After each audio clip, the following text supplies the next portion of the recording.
Hi, welcome to yoyo cine talkies. నిన్న జమ్మూ కాశ్మీర్ రాష్ట్రం పహల్గాం ప్రాంతంలో జరిగిన ఉగ్ర దాడిలో 28కి పైగా అమాయక టూరిస్టులు చనిపోవడం యావత్ దేశాన్ని కలిచివేసింది. పర్యాటక సౌందర్యాన్ని ఆస్వాదిస్తున్న వాళ్ళను మతం అడిగి మరీ ప్రాణాలు తీసిన వైనం ప్రతి భారతీయుడి ఆగ్రహానికి కారణమవుతుంది.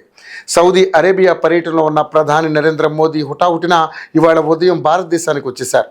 సరిహద్దుల్లో ప్రక్షాళన చర్యలు మొదలుపెట్టిన ఆర్మీ ఇప్పటికే 2 టెర్రరిస్టులను హతమార్చడం కొత్త పరిణామాలకు దారితీస్తోంది.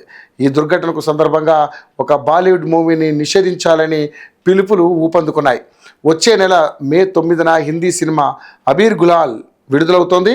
పాకిస్తానీ నటుడు ఫహద్ ఖాన్ హీరోగా నటించగా వాణి కపూర్ అతనికి జోడీగా కనిపించింది. ఇక ఆర్తిఎస్ బాగ్దే దర్శకత్వం వహించగా అమిత్ త్రివేది సంగీతం సమకూర్చారు. ఇప్పటికే ట్రైలర్ వచ్చేసింది.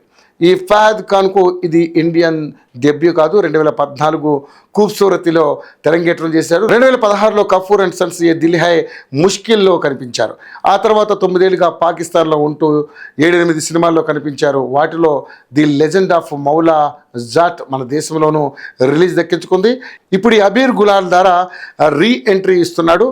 లవ్ రొమాంటిక్ జానర్లో రూపొందిన ఈ చిత్రాన్ని బ్యాన్ చేయాలంటూ ట్విట్టర్లో ట్రెండింగ్ మొదలైపోయింది. పక్క దేశం ప్రోత్సహిస్తున్న చర్యలకు నిరసనగా ఇది జరగాల్సిందేనంటూ పలువురు నెటిజన్లు పోస్టులు పెడుతున్నారు. ఈ నేపథ్యంలో అబీర్ గులాల్ వాయిదా వేసే ఆలోచనలో నిర్మాతలు ఉన్నట్లుగా బాలీవుడ్ రిపోర్ట్. అయినా మన దగ్గరే గంపెడి హీరోలు, వాళ్ళలో పుష్కలంగా ప్రతిభా పాఠవాలు ఉండగా అదే పనిగా పాకిస్తాన్ నటుడిని తీసుకొచ్చి యాక్ట్ చేయించడం నిజంగా ఆలోచించాల్సిన విషయమే.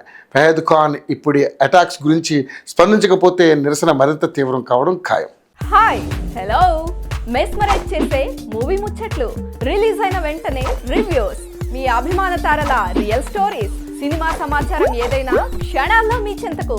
మరింకెందుకు ఆలస్యం, యోయో సినీ టాకీస్ ని సబ్స్క్రైబ్ చేసుకోండి. హలో హలో నోటిఫికేషన్ కోసం గంట కొట్టడం అస్సలు మర్చిపోకండి.